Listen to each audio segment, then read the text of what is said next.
పాత్రికేయ మిత్రులందరికీ కూడా నమస్కారాలు తెలియజేసుకుంటూ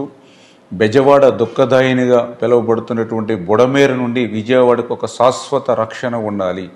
విజయవాడ భవిష్యత్తులో ఒక ముంపు రహిత పట్టణంగా ఉండాలనేటువంటి చంద్రబాబు నాయుడు గారి యొక్క ఆలోచనలకు లక్ష్యంకి అనుగుణంగా గత 3-4 రోజులుగా ఇరిగేషన్, రెవెన్యూ,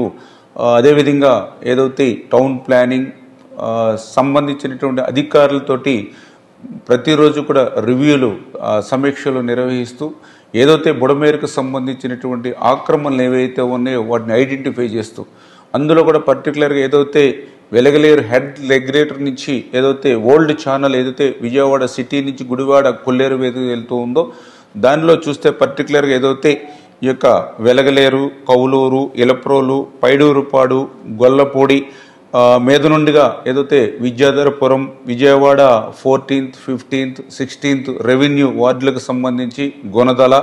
అదేవిధంగా ఏదైతే రామవరపాడు, ప్రసాదపాడు, ఎనికేపాడు అంటే ఏదైతే టోటల్గా 36.25 కిలోమీటర్స్ అంటే వెలగలేరు హెడ్ రెగ్యులేటర్ దగ్గర నుంచి ఏదైతే ఎనికేపాడు వరకు కూడా ఉన్నటువంటి ఏవైతే ఈ యొక్క గ్రామాలు కానీ ఈ వార్డుల మీద కానీ పోతూ ఉన్నటువంటి ఈ యొక్క బుడమేరు ఆక్రమణలు కనుక చూసినట్లయితే మరి చాలా వరకు అగ్రికల్చర్ పర్పస్ ఆక్రమణలు గురైనటువంటి పరిస్థితుల్ని పరిశీలించడం జరిగింది, ఐడెంటిఫై చేయడం జరిగింది. అందులో కూడా పర్టికులర్గా ఏదైతే విద్యాధరపురం నుంచి గుణదల వరకు అంటే ఏదైతే విఎంసీ లిమిట్లో ఎక్కువ ఆక్రమణలు, అందులో పర్టికులర్గా ఈ విఎంసీ లిమిట్లో చూస్తే 202 ఎకరాలు ఉంటే అందులో 70 ఎకరాల వరకు కూడా ఆక్రమణలకు గురైనటువంటి పరిస్థితి. దగ్గర దగ్గర 3051 స్ట్రక్చర్స్ ఆక్రమణలు ఇళ్ళుని ఇక్కడ నిర్మాణం జరిగినట్లుగా కూడా గుర్తించడం జరిగింది. ఏదైతే ఈ యొక్క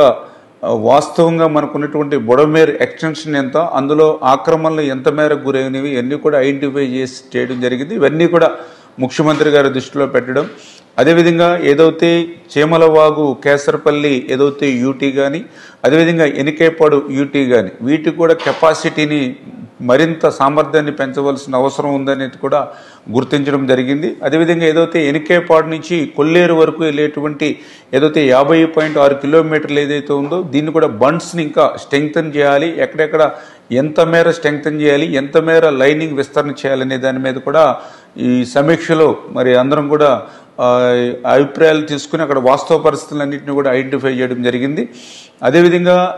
మరొక ఆలోచన అంటే ఏదైతే ఈ యొక్క బుడమేరు ఓల్డ్ ఛానల్ ఏదైతే ఉందో ఈ ఓల్డ్ ఛానల్ అంతా కూడా ఇళ్ల మధ్యలోంచి సిటీ మధ్యలోంచి వస్తూ ఉంది కాబట్టి దానికి ప్యారలల్గా ఏదైతే హెడ్ రెగ్యులేటర్ దగ్గర నుంచి పాముల కాలువ, ఆ పాముల కాలువ నుంచి ముస్తాబాద్ కెనాల్ మీదుగా ఎనికేపాడుకు కూడా ఏదైతే ఒక కెనాల్ ఏదైతే ఉందో